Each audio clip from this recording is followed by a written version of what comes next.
All right, we're going to try to finish this chapter here. Here's my card. Elvis' birthplace. That's the picture of the church where he learned to sing. It was a little country church that his parents belonged to. His uncle was the preacher, his mom's brother. And, or I don't know if it was a brother, may have been a cousin or something like that. But anyway, he was related to the Smith side, and that's where he would go. And they've actually moved it a couple of blocks, so it's also on the property where his house is he was born in. That's the house he was born in, little shotgun house. Like, you can walk in that door that lady's coming out of, and you can look straight through to the door going out the back. But it was on a hill, a whole bunch of houses like that beside him, and his grandmother lived in the one next door to them, and a sister, I think his dad's sister, Nash, lived down there too, and they all had these little shotgun houses, and the church was right down the hill. So they moved it all into the property, so when you go to the birthplace site in Tupelo, Mississippi, you can tour that church. I've been in it. Very, very, very small, very basic. Okay, so we're going to get started back. I'm going to try to finish this chapter, and this is a terrible chapter. Well, Lucy, let's see. So she starts working with this Jack fella who's from Texas, who used to watch her on KNOE, and then found out where she was and approached her. And now he asked her about working with him, which she did. And then Louise's husband, I don't know. I think that man must have, remember she had the people come to her door. People were looking for her. So I think they were working for the man. And when they found her, the man found out where she was, did some research, found out who about her husband, her sister and her husband, and paid him. I think she paid Vernon to get them back together. And I cannot believe why her sister would have agreed to this. And I don't think she knew about that. He must have talked her into Vernon must have talked Louise into it. But anyway, he said he wanted to see the children, and she didn't want to not let him see them because she didn't want anything holding up the divorce when she was going to finally be able to pay for it. So she agreed to meet him, and then he tries to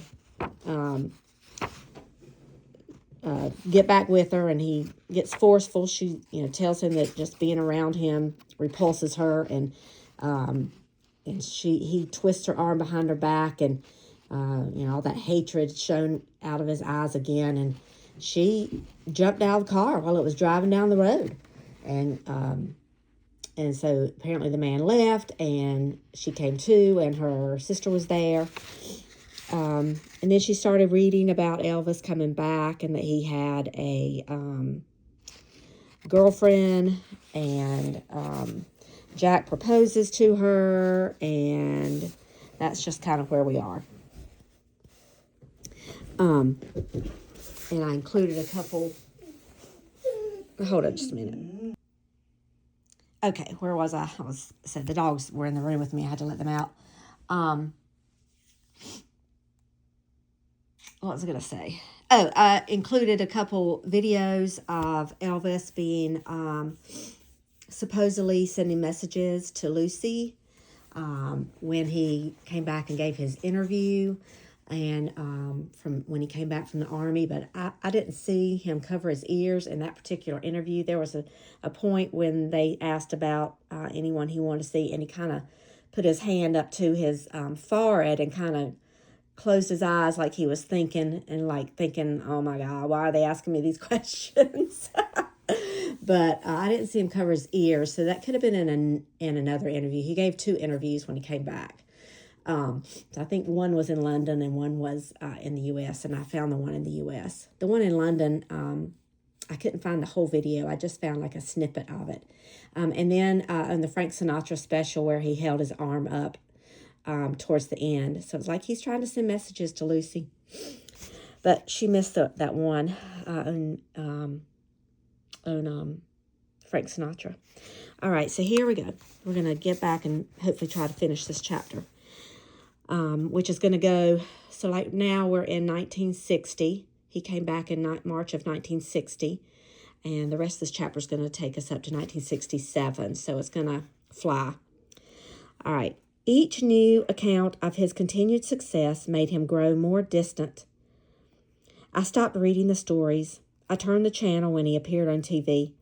I tried to ignore his existence and almost convinced myself it was possible. I could forget him. God would help. God wanted me to forget. In early summer, I made the final payment on the loan from Dave Silverstein. Hallelujah. One less thing to have to worry about paying. Though I felt good about meeting my obligation, I was still ashamed that I had to ask for it in the first place. Now I could work on saving for the divorce. It was absurd. I had been separated from the man for nearly 7 years, but was unable to raise the $350 it took to get a legal divorce. I couldn't get ahead. Everything was a struggle. The future looked worse. My job was far from secure. The store continued to lose money. Jack couldn't go on pumping capital into this place. But it wasn't all bleak. The daylight began easing into that soft yellow quality of fall. It reminded me of the good times with Elvis. Fall was my time to heal. I was born in October. My mother called me Fille d'automne, meaning daughter of autumn. Fille d'automne, I'm not sure how to say that in French, but it means daughter of autumn. Fall offered hope.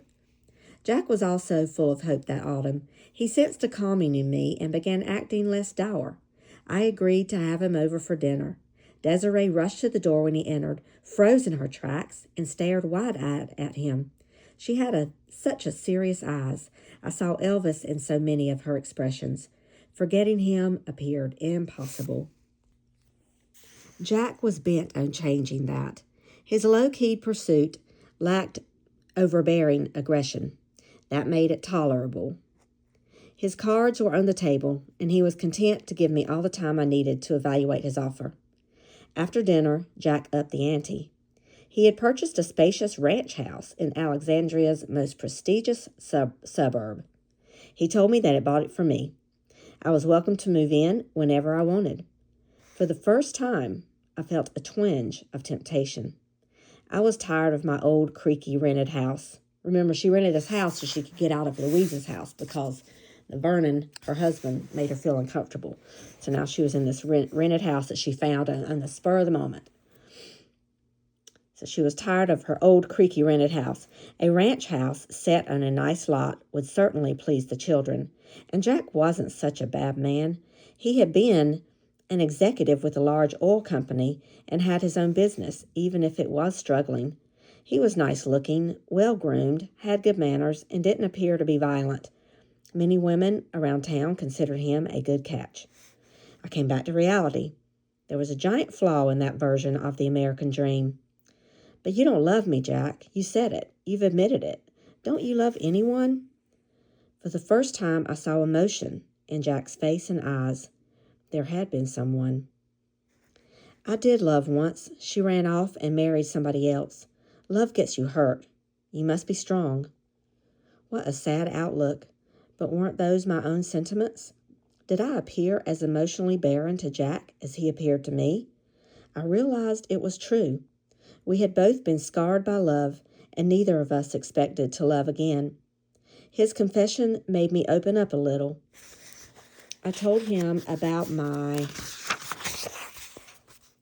previous marriage.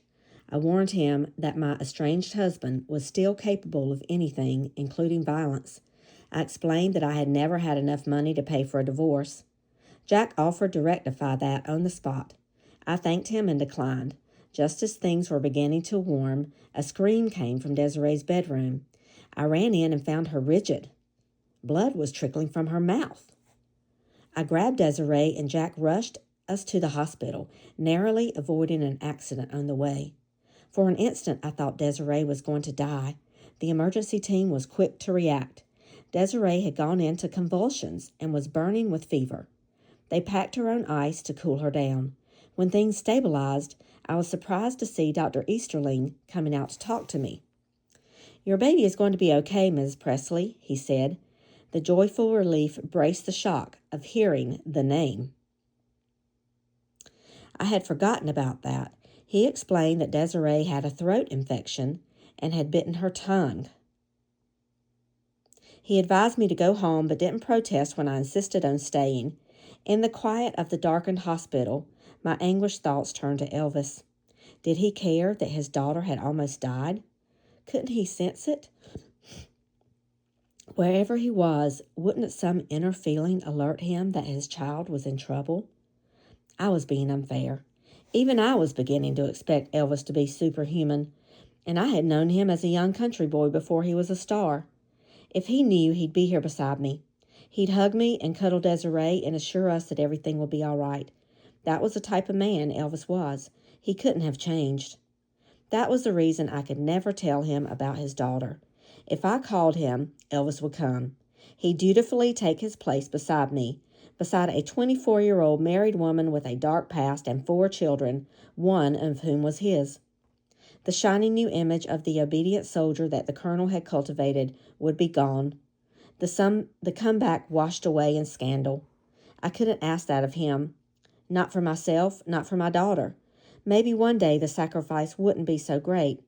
Elvis would grow weary of being the king and pass the crown to a new singing sensation.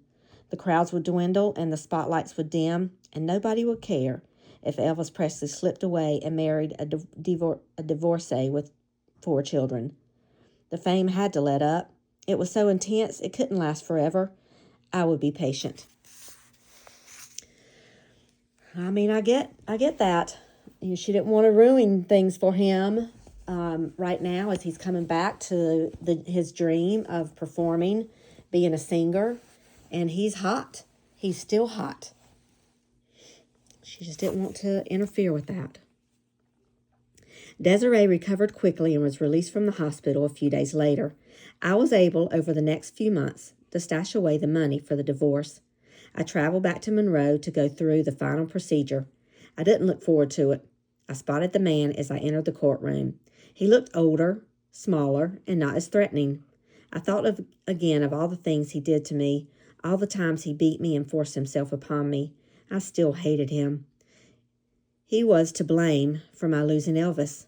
Without him, I really would have been Mrs. Presley. He had destroyed both my past and my future. Don't even try to talk to me, I thought. I don't want you near me. When the routine hearing ended, I tried to leave without a confrontation. I saw him approaching. "You were wise never to see that punk again," he snarled. "I told you I was right. See the kind of person he really is?" The statement stung. It was the last thing I expected him to say. I turned and rushed out of the courtroom. Outside, my anger quickly subsided. My slavery had lawfully ended. I could shut that door forever. It was time to walk forward. All right, and now we're going to go to research from the author. Lucy's instinctive belief that their relationship would damage Elvis's career was on the mark. Similar scandals grounded both Jerry Lee Lewis and Chuck Berry and destroyed Eddie Fisher. In 1958, at the height of Jerry Lee Lewis's fame, he married his 14-year-old second cousin, Myra Brown. The public was appalled. Lewis's concert tours were canceled, his records blacklisted, and his career nearly vanished for a decade. Chuck Berry was convicted in 1961 of taking a 14-year-old girl across the state line, a violation of the Mann Act. He was sentenced to 3 years in prison. He served less than 2. In a closer parallel, Fisher left his All-American bride, Debbie Reynolds, and their 2 young children to marry Elizabeth Taylor in 1959. His fans were shocked and sent his career into a nosedive from which he never recovered. So she did not want Elvis to have scandal, because it probably would have killed his career. I don't know. The young girls are crazy over him, but I don't know. Oh, actually, we do have another chapter, because we're in the fall of 1960, And now we're in 60 to 67. I'm going to go ahead and read this because it is not that long. So now we're going to go through 7 years. 136 to 140. Well, maybe we can get through it quickly. Monroe held such mixed emotions. The horror of the man and the beauty of Elvis were mixed together in that small town. After leaving the Monroe courthouse, I spent my first days as a free woman, going back to all the places that rekindled the good memories. Good for you, Lucy, good for you.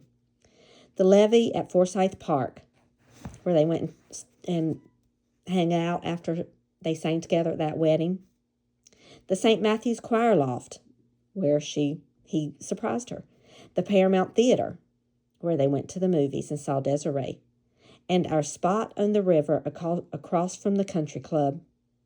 Sitting in the grass unleashed a fresh sequence of memories along with the usual stream of tears. Once again, she's just hammering those memories into her memory, making her able to recall them for this book. I returned to Alexandria, the store, and aimlessness. John Wayne called and cheered me up. It had been 2 years since we met, and yet he called now and then to see how I was doing. It was nice to have someone in whom to confide. He asked me to come to Los Angeles for a visit. I told him that time didn't allow it, too ashamed to admit that my meager finances were the cause. I mentioned my plans to move, and he agreed. Don't delay decisions. Sometimes you just got to pick up and go. We talked a little about Elvis. His comments were a bit confusing, first supportive and then more realistic. Elvis is out here doing a little work and a lot of playing, he said. He's young. He'll grow out of his conquest. Just don't hurt yourself by holding on to the past. You need to go on with your life. Come here and start over. You've got a lot of life yet. You're just a baby. Make up your mind and call me. He must have been reading the same stories I had about Elvis having a new girlfriend each week. Or maybe he knew about it firsthand. It twisted the knife in my heart another turn. If he hadn't settled on one woman, that meant he was still searching. Maybe there was still a chance. I fought the urge to try to contact him. Why couldn't I stick to my plan and stay away? So that John Wayne, man, isn't that crazy? Oh, wow. It was market time in Dallas for the spring and summer fashions. That helped take my mind off my problems.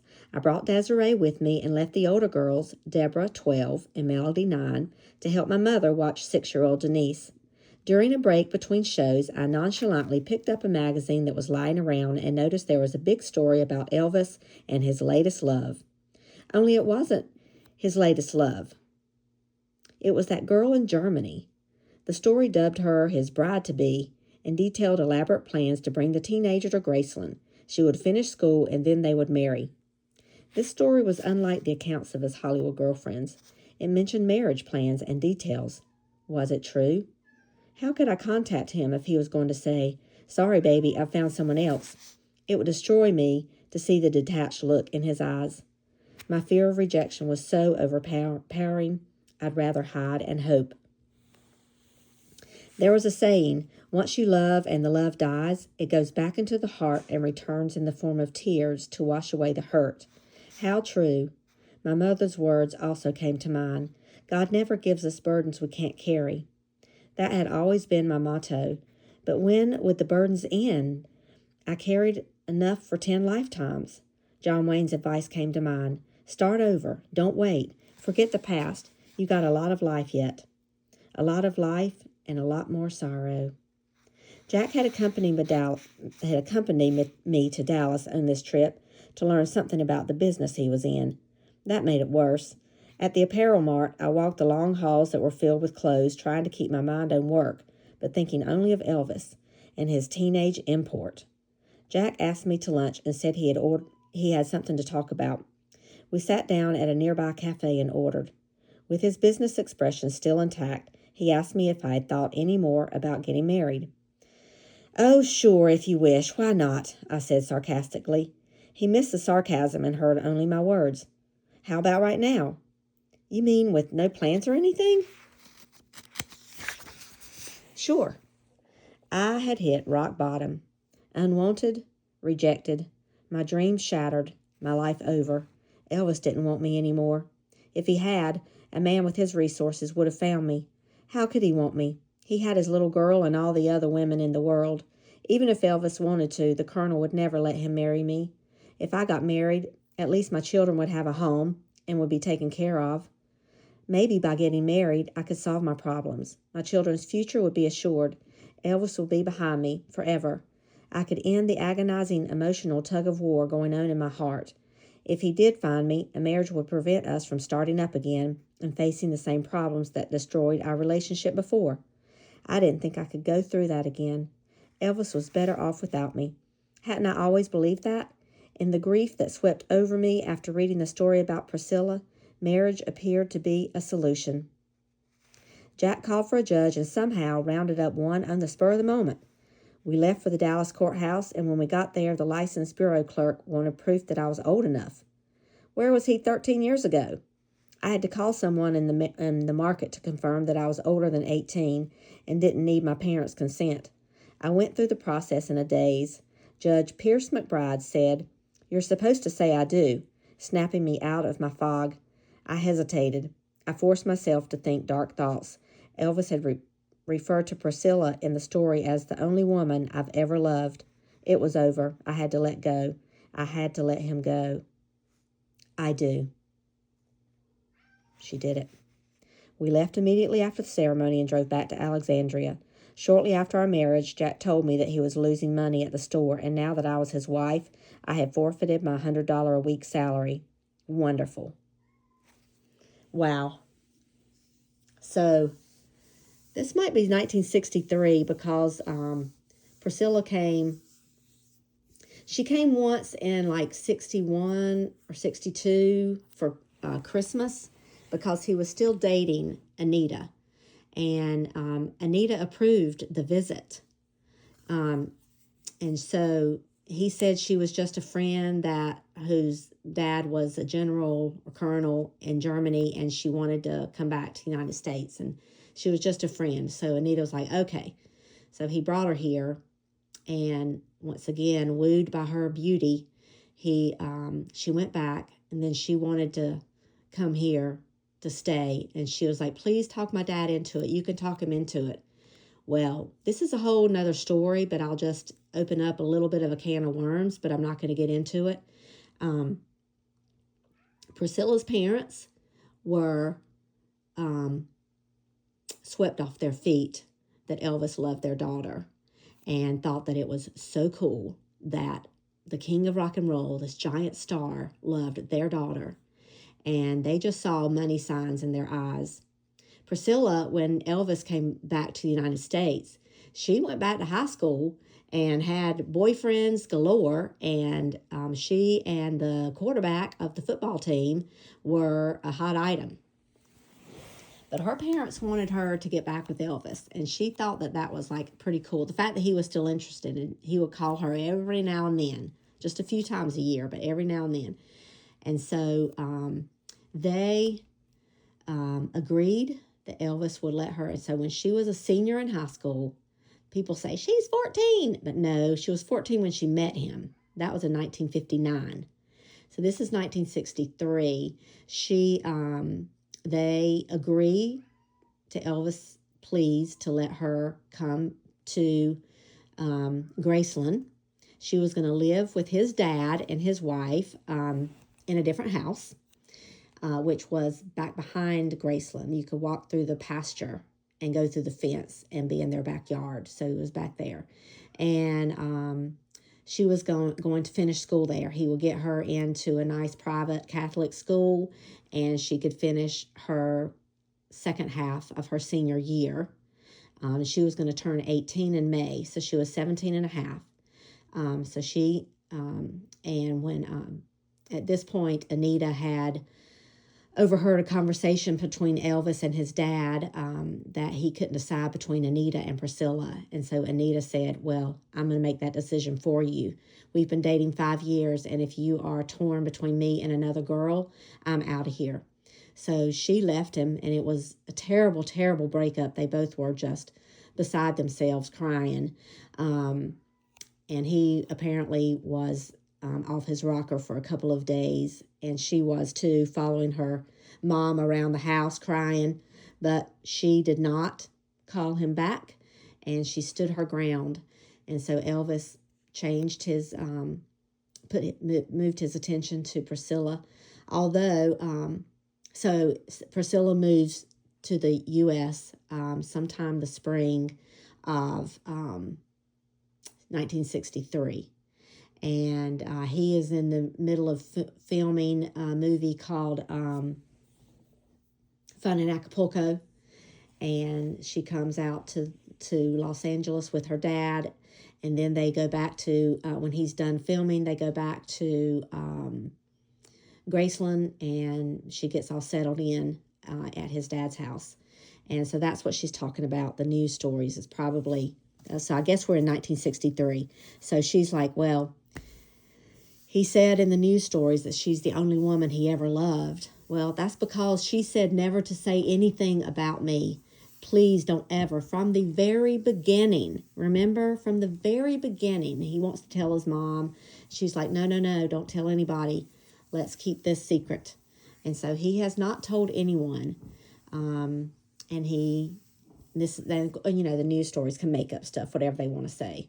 But they're saying that he said, she's the only woman I've ever loved. So Lucy is like, okay, I'm done. It's not going to happen between us. And this guy, like, literally asked her to marry him at lunch in his business voice. And now they're married. And now she's no longer going to get a paycheck. Wonderful. All right, so now we've got to a little research here. The big line. When Lucy married, Elvis's relationship with Priscilla was not as threatening as she believed. According to Priscilla's account in her book, Elvis and Me, he called her only sporadically and often talked about other women. Priscilla had no assurance she would see him again. The media, however, were full of stories about them, as they were about all of Elvis's girlfriends. He had made some comments about her, hinting that she was special, and that was all it took for the sensationalistic magazines to announce the marriage. Priscilla didn't visit Elvis until the summer of '62, almost 2 years later, and she didn't move into Graceland until 1963. At the same time Lucy was getting married, Elvis's song, Are You Lonesome Tonight, was working its way to the top of the charts. An old Al Jolson weeper, the song contains a sorrowful spoken bridge addressed to a woman who ran away. The singer says he is willing to forgive her if she will only come back to him. Lucy said she never heard the song. With 4 young daughters playing radios night and day, including Deborah, an Elvis fan, that seems improbable. Are You Lonesome Tonight was a monster hit that appeared on the Hot 100 chart for months and was the #1 song in the country for 6 weeks. During this troubled time in her life, Lucy was so determined to forget Elvis, she apparently blocked him out. So sorry about that. Mike's getting ready to cut something in a wall. I didn't realize it was too loud. But, yeah. So, what did I say? The media was sensationalizing anything that Elvis said. And talking about visiting Elvis in the summer of '62, she actually visited him the winter of '63. So, or maybe it was winter of '62. The winter of '62. Or it may have been the winter of '61. I can't remember. But anyway, she visited him. I thought it was at Christmas time because I think that's when Anita asked him. He said something about inviting her for Christmas. I'm pretty sure that became a Christmas. And then she moved in 1963. Okay. So during this troubled time in her life, so her oldest daughter is an Elvis fan. So we haven't quite gotten there yet, but we're going to get there soon. So her oldest daughter was an Elvis fan, so I'm sure she heard that song, but they're saying that she may have blocked him out. Okay, so now back to Lucy's story. We arrived in Alexandria late the next morning. There were no lights on at my house, and no one answered the door. Something was wrong. Mother would never leave unless there was an emergency. I ran to the backyard and was stricken with fear. The large oak door was open and swinging in the wind. Leaves were blowing into the parlor. "Mother! Debbie! Melody!" I screamed. There was no answer. I ran to the phone and called Delphia. She said my children were with my sister Louise and then told me the awful news. My mother had suffered her second heart attack. Okay, let me read that again because Mike had the things and Mama says it's hard for her to hear when there's background noise. So let me read that again. The large oak door was open and swinging in the wind. Leaves were blowing into the parlor. "Mother! Debbie! Melody!" I screamed. There was no answer. I ran to the phone and called Delphia. She said my children were with my sister Louise and then told me the awful news. My mother had suffered her second heart attack. She wasn't expected to make it this time. I went immediately to the hospital. Mother once again had rallied and was fighting for her life. It amazed me how she kept coming back. Since we had no honeymoon, I was able to visit her every day in between moving to the large house Jack provided. It was a one-story, 4-bedroom ranch house set on 1.5 acres of land. Man, that's a lot of land. The children loved it and were happy. They felt better about themselves now that we were a complete family, but my troubles would never let up. A week after we moved in, I found an open letter sitting on the dresser. Jack had been frowning as he read it earlier, and that made me curious. It was from one of his relatives. "You should never consider marrying someone with such a background," the letter said. "If she's Roman Catholic and French, you know what they say, and she's been married before. She can only be a hindrance to you, and she's a singer and dancer. Those people are all alike." His parents, whom I never was to meet, must have felt the same way. I confronted him with it. He brushed it off, saying he didn't know what it meant. "Why did you want to get married?" "It was the only way I could have you," he said. That was it. A dream marriage. There would not be any trifles like giving or receiving love. But there would be more children. That's something that never failed. A couple of months after the marriage, I was pregnant. "I knew you could give me a son," Jack said, welcoming the news. My exalted status as wife consisted of working night and day at the store for free. Late one evening, the man called and said that he had 2 weeks to live. He had cancer. I felt nothing, neither happiness nor sadness, but my mind flashed back to the time he smashed my picture of Jesus and taunted God. He wanted to know if I would take care of his children. Imagine that. What did he think I'd been doing for the last 13 years? "Don't worry about it," I said. He started crying and said he didn't want to die. "I'm sorry that you're ill. I'll pray for you." I did pray for him. His blasphemy was an infinitely greater sin than anything he had done to me. The familiar pains of labor struck in late August. My husband's relatives picked that moment to visit and assess the situation, so I escaped to my mother's. She was home again, having survived a third heart attack. A tremendous thunderstorm struck in late afternoon. We waited together while the thunder and lightning rocked the house. Since the storm wasn't letting up, I drove home through the wind and rain. As I was preparing to go to the hospital, Desiree looked up at me and said, "Mommy, if you'll go away, I won't get a birthday cake." Her birthday was coming up. She looked so sad.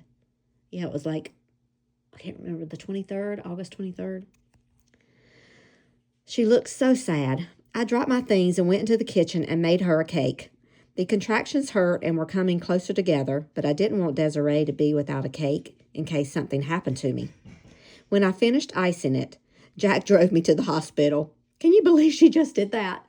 She's having labor pains and she makes a birthday cake. Puts it in the oven, it cools off, and then she ices it. Oh my gosh. When I finished icing it, Jack drove me to the hospital. The storm had eased, but the damage was heavy. Trees were uprooted and wires were down and everything was a mess. We made it just in time. My son was born within an hour of our arrival at Baptist Hospital. There was little joy in having a child under the circumstances of my marriage. As with all my children, I learned to love little Jacques fiercely later on, but the night of his birth brought only despair. All I could think about was that his mother was a woman destined to live without love. Things got worse after that. Jack sold the store at a loss of nearly $200,000. The psychological implications of the store's failure were severe. He had gotten into a business he knew little about as a means of obtaining me. Now he would forever associate me with the failure of the business and the great loss of money. He hung around the house for a time, then said he was going to Arkansas to start over. A week later, he was gone. A few days after Jack left, I received a call from my sister informing me that the man had died. The children begged me not to send them to the funeral. A story in the newspaper said that Elvis had earned $80 million in royalties since returning from the Army. I was broke, alone, and he had everything in the world. Asking for his help now would be begging for pity. I had nothing left but my dignity. I would make my own way. Well, she is strong about that. She does not want help from anyone. She is strong like that. Jack called a week later and said he was in Dallas, not Arkansas. He said he'd leased a house and wanted me and the children to come. Dallas was as good as a place as any, and at least we would have a roof over our heads. In a blur of activity, I moved, settled my children in school, hired a babysitter for Jacques and Desiree, and got a job in the credit office of Sterling Jewelry. I worked 6 days a week from 11 a.m. to 9:30 p.m. for $65. Jack decided he would go to law school and took a job selling cars. The year passed uneventfully. So she's now in Dallas. And that's how she ends up in Dallas. She ends up there the rest of her life. But here it says in late 1962. So we're not in 63 yet. So that was 60, 61, 62. So maybe, yeah, a lot of that about Priscilla moving was very premature. But so I don't know why they were talking about that yet. But she did come. So maybe she came the Christmas of 61 or summer of 62. That's why she was talking about her coming to the U.S. But anyway, in late 1962, I decided to try again to start a singing career. Despite having 5 children, I was only 26. She's still younger than Mariana. 5 children. I went through the standard routine, making a demo tape, trying to get an agent. Most of the agents were leering bores, and the casting couch was very much alive. It was a humiliating experience. I finally settled upon a bug-eyed, roundish man named Tony Papa. He was your typical open-shirted, gold-chained, stick-with-me-baby agent. He felt I had a chance to make it big. Jack thought only trash made their living singing, and he gave me no support. My mother became ill again. This time she didn't recover. It wasn't her heart, it was cancer. She had returned to Alexandria, so I grabbed my youngest children, Desiree and Jacques, and drove to see her. She had been in a coma for a couple of days, but came out of it shortly after we arrived. She was alert and clear-headed. "I want to see Desiree and Jacques," she said in French. She kissed them. "Let them go play in the sunshine." A nurse took the children. "Come here and sit down," she said to me, then clutched my hand. "Ma petite bee, please tell Desiree's father. Don't wait. Will you tell him for me?" I promised. She smiled, closed her eyes, and passed away. Her loss hit me hard. She'd had a difficult life. Elvis and I had sought success in order to help our mothers. Now they were both dead. Elvis's mother at least tasted success. Mine never did. I failed her. That's a heavy thought. Very heavy. But her mother, I don't know if her mother knew it was Elvis. I think maybe she did. Or she had, a thought that it was him. But she says, she called her Bee. My petite Bee, please tell Desiree's father. Don't wait. Will you tell him for me? And she promised. Okay. And now just a little bit of research. In the summer of 1962, Priscilla visited Elvis in America for the first time. Okay, that must have been what it was. It wasn't Christmas time. It was, I thought she was begging her parents to come for Christmas, but maybe she begged him, but it didn't work out. So she went the summer of 62. At that precise time, he released a song entitled She's Not You. Think about what these words are. The words spoke of a pretty blue-eyed girl who had it all. Priscilla had blue eyes. Except for one major flaw, she's not you. Elvis ended by singing, It's Just Breaking My Heart, 'cause she's not you. A message to Lucy? I think so. He picks the songs. Remember what Charlie said? He is very aware of the songs that he's singing. And now this is a time where he's doing a lot of songs from movies. He would do soundtracks for movies. So this could have been a song in a movie. But it was released. And I've listened to that song before. And it's on my Elvis and Desiree playlist. You need to listen to it. I think I'll put that on after, I'll put that on the text so y'all can listen to the words. Right when she comes, he releases that song. When I returned to Dallas after her mom passed, someone mentioned that a public relations job was available at the Cabana Hotel, which was owned by actress Doris Day and her husband, Marty Melcher. The pay was better, $106 a week. I applied, and to my surprise, they hired me. It was an interesting job that included advertising, customer relations, media relations, and best of all, auditioning talent for the hotel clubs. President John Kennedy came to town in the fall of 1963, and everyone was excited. Remember, she's in Dallas. He was such a handsome man and well-loved. I especially admired him because he inspired hope for the future. I took a day off from work because the city planned a parade in his honor and the streets will be jammed with traffic. Jacques needed a haircut and we went to the barber. Everyone was somber when we arrived. What's going on? Don't you know? The barber said. President Kennedy has been shot. I grabbed Jacques and left. The music on the car radio was interrupted with the bulletin. The president had died. I broke down and cried. How terrible his wife must feel. So much sorrow in the world. Dallas was in turmoil. Something new happened every day. A suspect was caught. Then he was shot. There were rumors of conspiracies and multiple assassinations. It appeared as if the whole country was coming apart. It took months for things to settle down. Elvis began appearing more frequently in the news. It was as if the country had been in mourning, and now everybody needed a break from reality. The president was dead, but the king was still alive. It became harder to avoid him. One of his songs struck a chord. They remind me too much of you. Hearing it brought back all the memories. So one song is She's Not You, and the other one is They Remind Me Too Much of You. Okay, here's from the author. They Remind Me Too Much of You was the flip side of One Broken Heart for Sale, released in January 1963. Prior to this, Elvis recorded Return to Sender. All were ballads about lost love.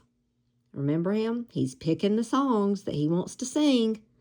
A lot of these are in the soundtracks, but he's still picking them. I still loved him. I put up a good front for a while. Oh, can you believe it?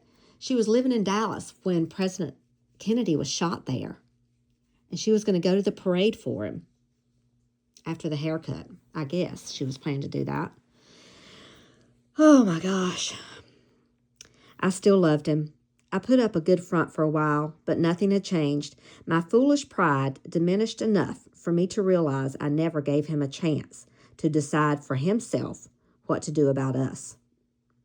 I was busy making noble sacrifices without considering his feelings. She's coming to her senses. All the newspaper stories about his girlfriends didn't tell me. All the news stories about his girlfriends. Didn't he tell me never to believe them? To at least give him a chance to explain? And how could I be jealous? He may have really believed I was dead. Now it was I who had explaining to do. That is, if I could summon up the courage to call him.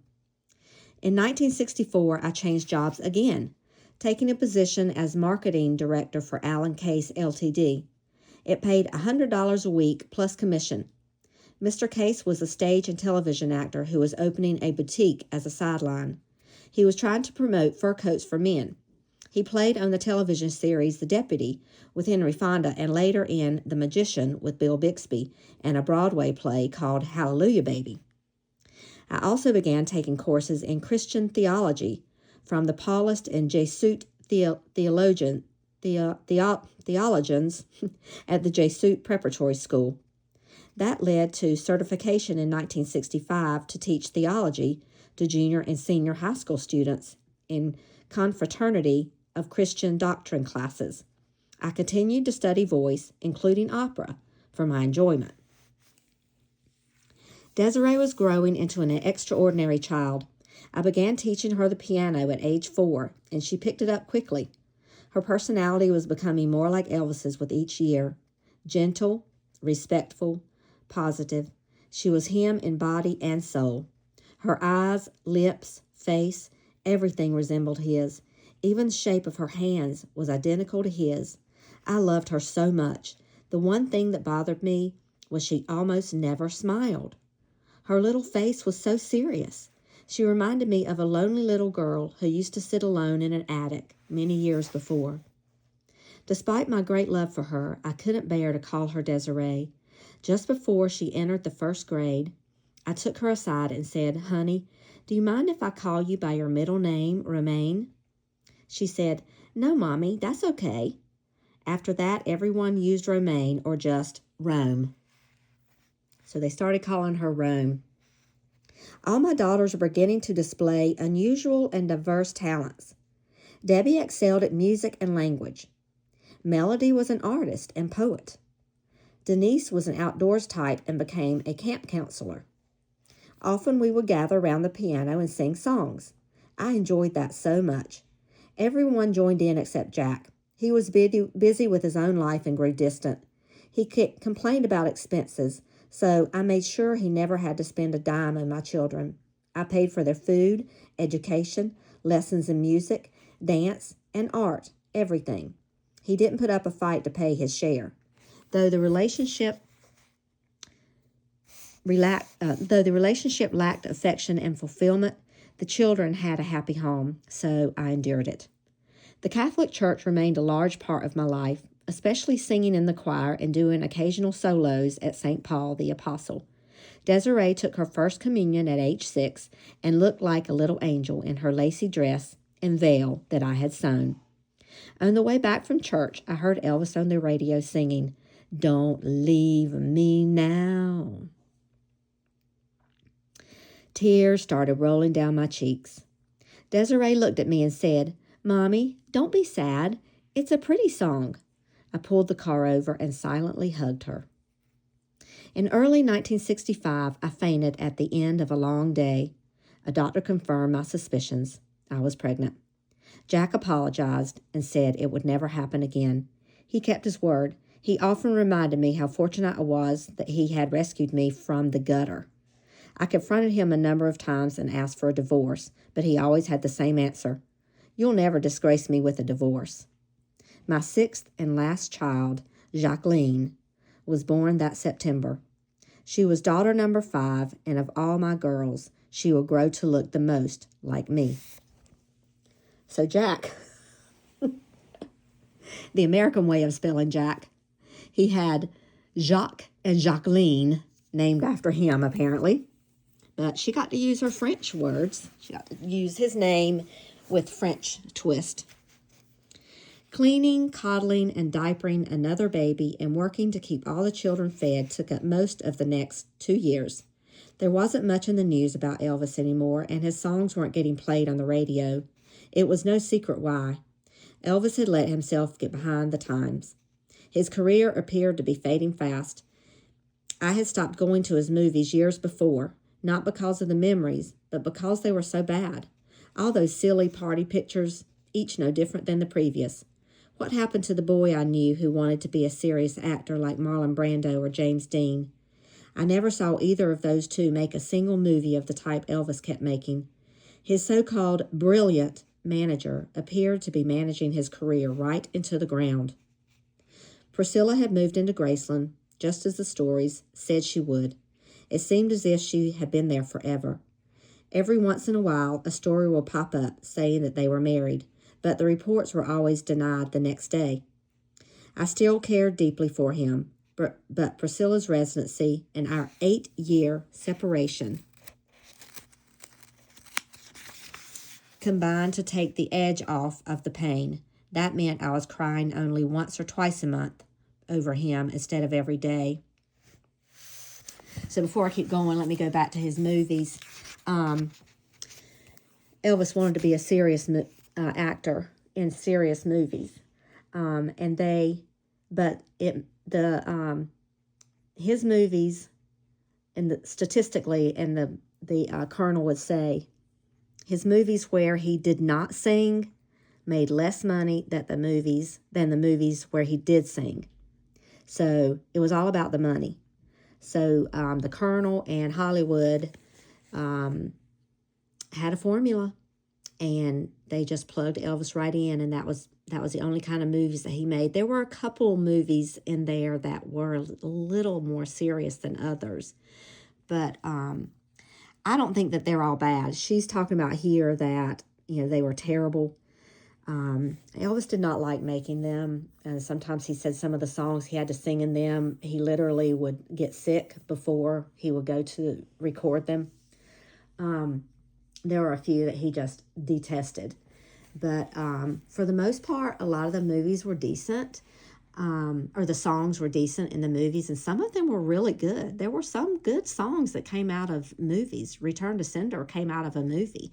You're Looking for Trouble, then You Came to the Right Place. That came out of a movie.